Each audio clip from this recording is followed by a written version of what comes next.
Hey, what is going on, guys? It's DK. Back at you with another video here to break down the 12-game NBA main slate on Wednesday of this year. First time watching, welcome. I make content for daily fantasy sports, NBA Top Shot, and for Prize Picks. If you guys are interested in premium content for daily fantasy sports, more in-depth content, I do offer that on patreon.com. More information about the package is linked down below. And the sponsor for this video, guys, is Roast Umber. If you are a coffee lover, gotta give it a try. My personal favorite, the Nitro Brew, but they have a ton of different options, and you can use my discount code DKDFS for 20% off your order. You will not be disappointed. Again, I'm completely addicted to this stuff, and I'm drinking at least one of these Nitros a day. So if you guys want to give it a try, again, DKDFS is 20% off your order, also linked down below.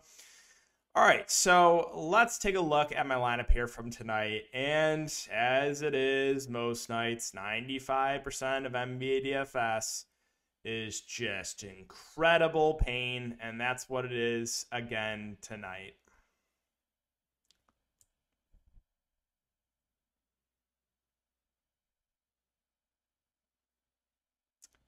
I do a mini stack of the Brooklyn-Charlotte game. It's like a 40-point game in the third quarter. I full fade the Bucks game, hoping for a blowout. It's like a 15-point spread. Stays close. Until like the last couple minutes. Then they finally got pulled. But no, you basically got full run from Giannis and Shea. But the Hornets game, no way. Down by like 50 in the third quarter. JB Bickerstaff. JB Bickerstaff. Did I not say anyone injured for the Cavs? Dust off Dean Wade, right? Dean Wade started, but 38 minutes for Dean Wade? Now that's a little bit unreal, right? We knew that they were going to dust him off and throw him in the starting lineup and probably play him a little. 38 minutes, I mean, get out of here with that. You're going to lose games if you play Dean Wade 38 minutes. Kevin Love had a good first half, right? Nothing crazy. Good first half. I think 12 or 13 minutes. About what I was expecting. I was thinking 25 to maybe 30 minutes. And he was too cheap if he was going to get that run. So he had a good first half. Taking a look at, second half, I'm like, all right, like halfway through, still no love. I'm like, okay, this is normal. Just keep checking my phone. Still no love. Fourth quarter comes around. No way. Dean Wade's playing the whole second half. I don't know if Kevin Love got injured. He's played like 1 minute in the second half. I mean, are we serious? When one of the Cleveland bigs has been out, Kevin Love has been averaging close to 30 minutes a game.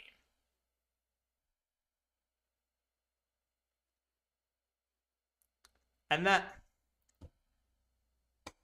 oh my God, I'm in just so much pain. I know it's just every night I say that. And I know, I do say that basically every night.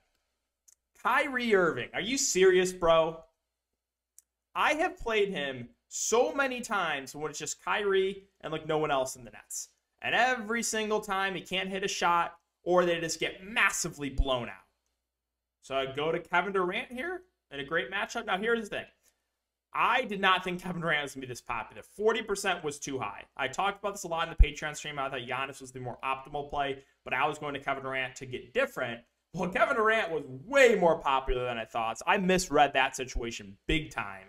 I thought Giannis was the much more optimal play, and I was going to Durant for lower ownership. That wasn't the case. I think Durant was more popular than Giannis, which is crazy. But, yeah, so I go to Durant. Kyrie has like 50 real-life points. An absolute smash. Can't miss. I play Kyrie Irving. Can't hit the broadside of a barn, and they get constantly blown out.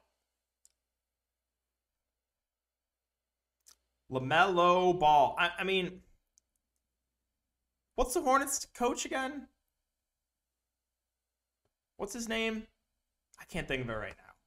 I hate him. 13 minutes in the first half for LaMelo. What are we doing? Like, what are you doing playing LaMelo Ball 13 minutes? Your star player. But you got to play Terry Rozier 22 minutes and a half. But LaMelo gets 13. Jay Crowder, 1 of 10 shooting. I don't know what I think he finished a little bit better, but he's 1 of 10 at one point. And low-owned Devonte Graham, absolutely smashing. Gets no blowout run. Plays like 2 second-half minutes. Used him as a pivot off of chalk Jordan Nwora. So once again, all pain tonight. Miles Bridges too. I mean, you can't make some of this stuff up. I played Miles Bridges the previous slate at pretty low ownership. I stacked that a Hornets Spurs game. It was on Saturday. Miles Bridges had like 15 fancy points in 40 minutes. How about tonight? 30. No. Not 30 fancy points. 30 real life points for Miles Bridges. An absolute smash. I play him 15 fancy points in 40 minutes. Unreal. I got to see if there's anything else I want to mention. It's incredible pain every single night. I mean, the Kevin, he had to have been hurt. Kevin Love had to have been hurt. I mean, playing him like 2 minutes in the second half is a fireable offense for JB Bickerstaff.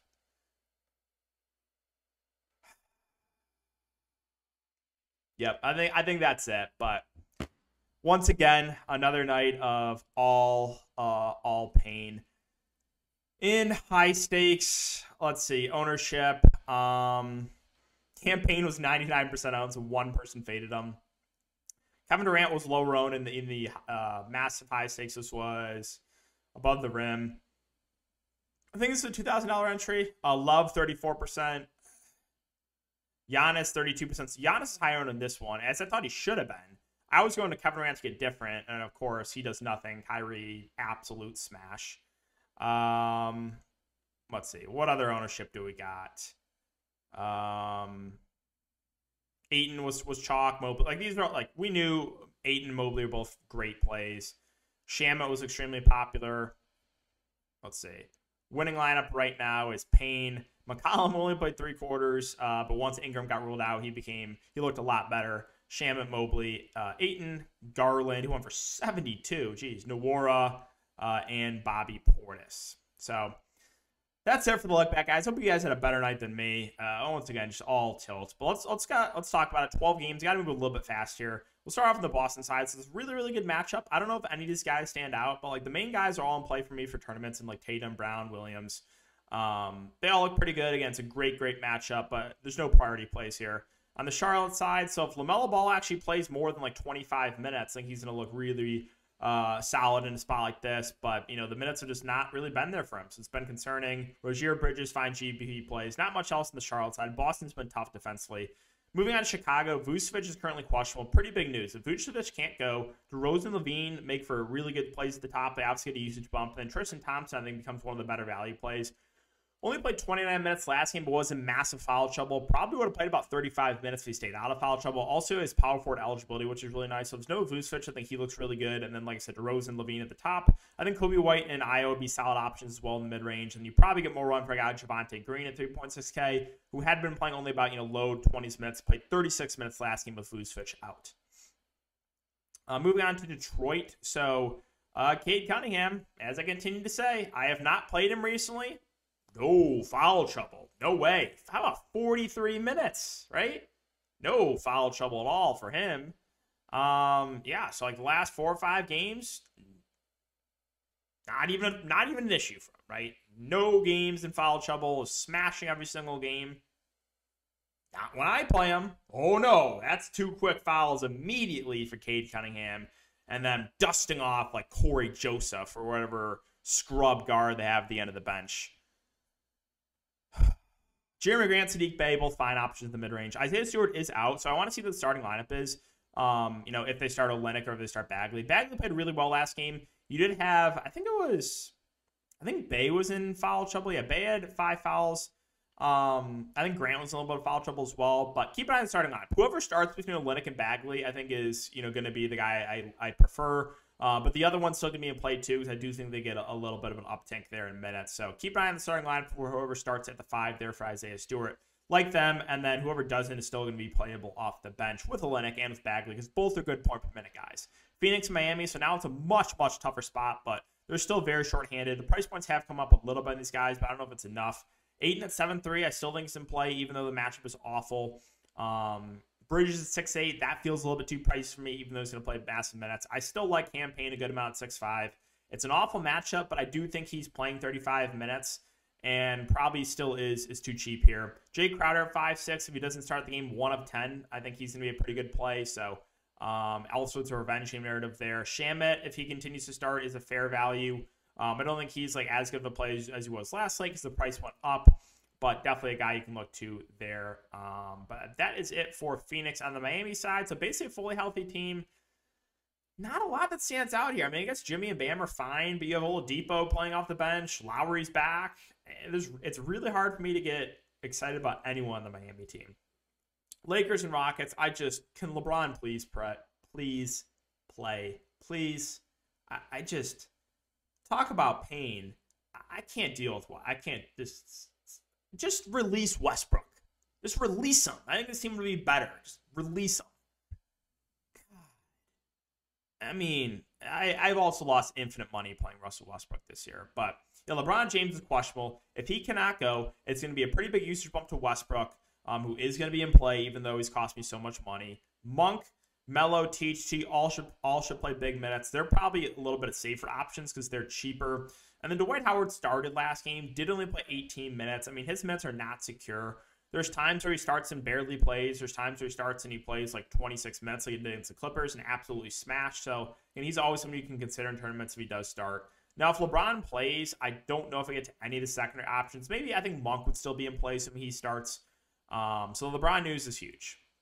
On the Houston side, we do have some question marks here. So Christian Wood questionably missed the game last game. If he's out, I think Sengun, my boy, is going to become a really, really good play. Played 30 minutes last game. Kevin Porter Jr. at 6.3K, I think is a decent option either way. He should play, low 30s minutes. Jalen Green's been playing a little bit better of late. Also, the minutes have been a lot more secure on him. So I think he's viable at a 5.7K price point. Not the same Jalen Green we've been seeing earlier in the year. He's been getting a lot more shot attempts up. We do have also Jayshawn Tate questionable, Matthews as well. So could open up more minutes for the likes of like Gordon and Martin and Christopher. So keep an eye on the news there. Atlanta and Milwaukee. So Trae Young, 10.3K, I do think makes her a pretty solid GBP play. I don't think a lot of people get to him at this price point.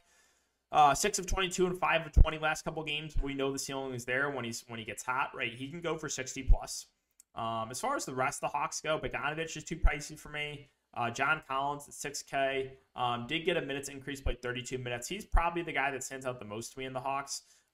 If he can stay out of foul trouble, that is. But I think that's it for Atlanta. On the Milwaukee side, so if this game can stay competitive, I mean, the main guys look pretty good. Giannis is in a smash spot here. I think if you add the salary, he makes for a good option.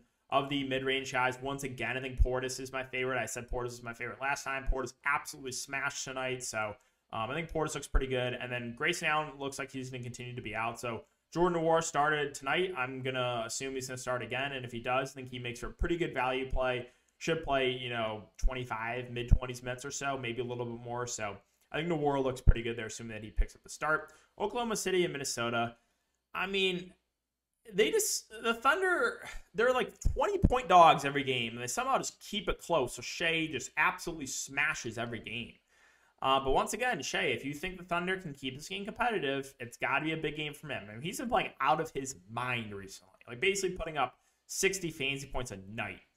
As far as the rest of the Thunder go, I don't know if there's anything else that really stands out here with Pokusevski, Roby, Man, Baisley.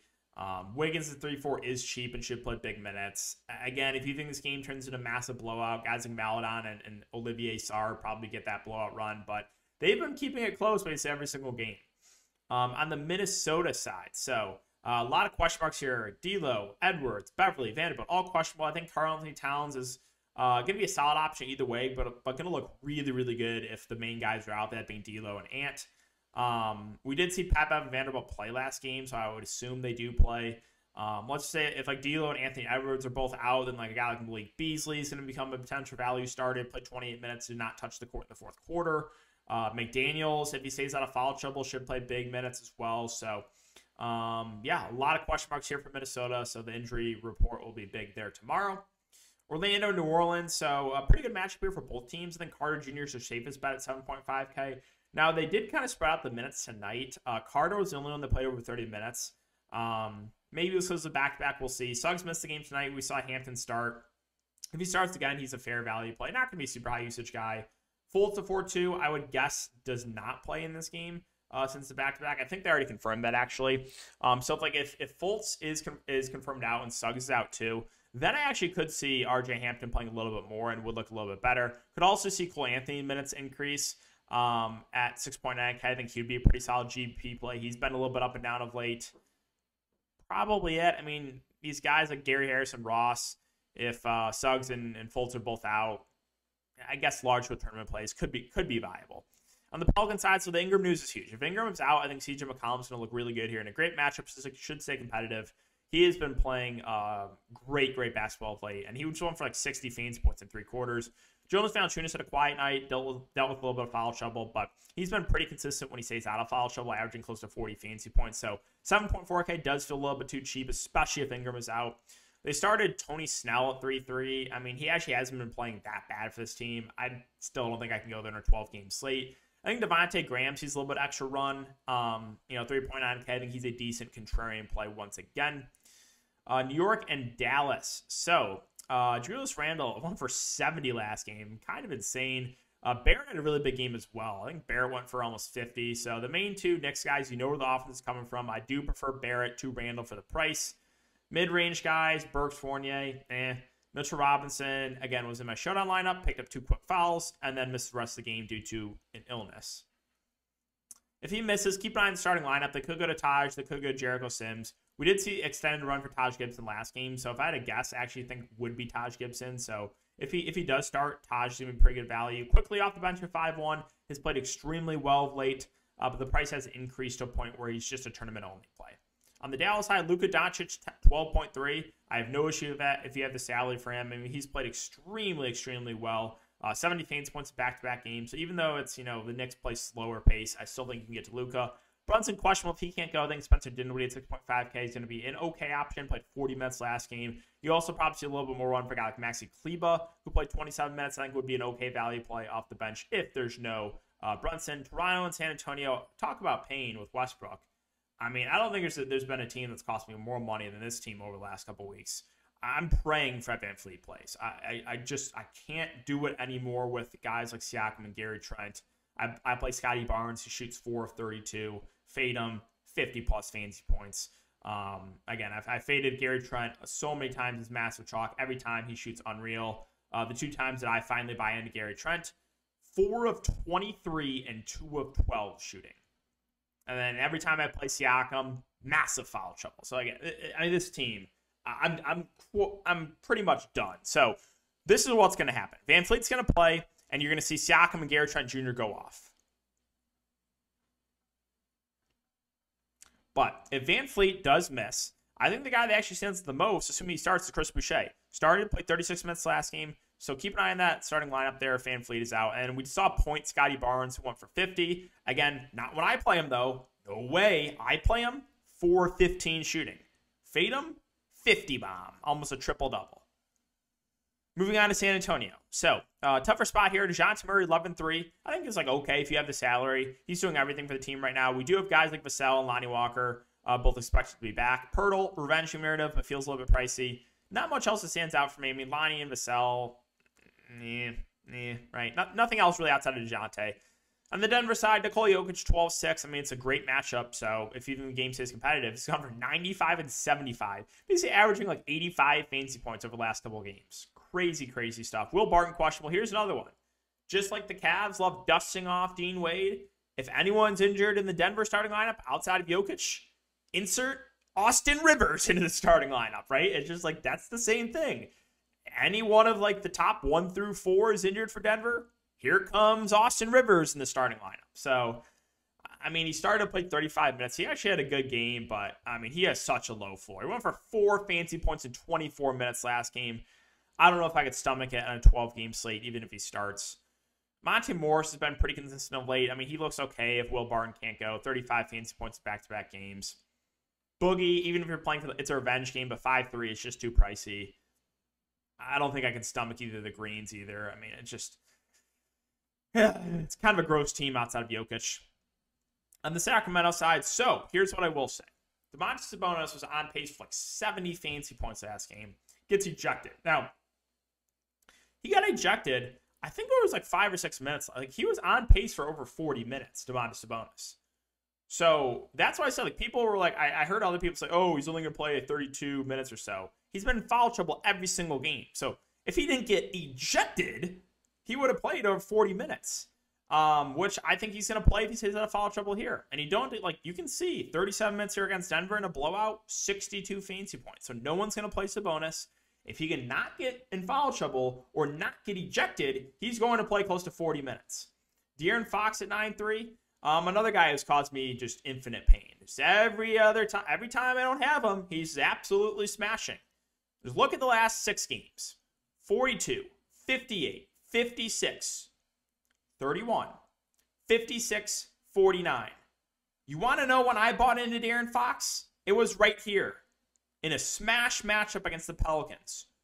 Scoring 3 assists, 31 fantasy points, massive bust.